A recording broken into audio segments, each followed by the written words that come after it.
बम के नारा लागे गूंजे जे जयकारो, सबे कोनो जाता रे तो चलो देवो घरो, चलो देवो घरो, चलो देवो घरो। बोल बम के नारा लागे गूंजे जे जयकारो, सबे कोनो जाता रे तो चलो देवो घरो। कभी से कहतानी सुन ला पिया हो, कभी से कहतानी सुन ला पिया हो। तो सभी जाता रे बोल बम नगरिया, चलन दुआरिया हो। सभी जाता रे बोल बम नगरिया, चलन दुआरिया हो, चलन दुआरिया हो, चलन दुआरिया हो। बोलो शंकर भगवान की जय। साल भर से सोचले रही चलल जाई देवघर पिया हो, हमरो ला बात रुआ मानी लया कहतनी हो। बोलिए शंकर भगवान की। साल भर से सोचले रही चलल जाई देवघर पिया हो, हमरो ला बात रुआ मानी लया कहतनी हो।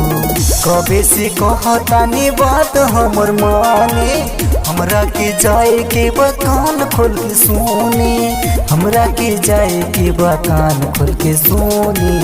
तो सभी जाता रे बोल बम नगरिया, चलन दुआरिया हो। सभी जाता रे बोल बम नगरिया, चलन दुआरिया हो,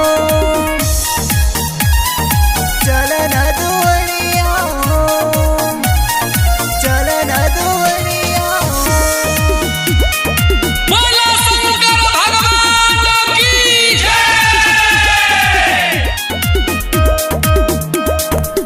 कांवर उठाए के देवघर जाई ए हो राजा, देवघर में जलवा ठारब सयाल सकर द पूरा। बोलिए शंकर भगवान की।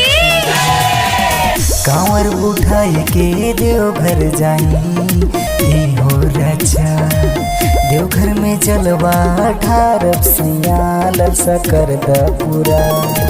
गिरवा कलर के साड़ी लिया दे, बोलबम जाए के कांवर दिला दे, बोलबम जाए के कांवर दिला दे।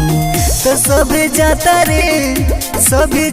रे बोलबम नगरिया, चलन दुआरिया हो। सभी जाता रे बोलबम नगरिया, चलन दुआरिया हो। Dewangan recording studio Wadrafnagar, mobile number 722591 3108।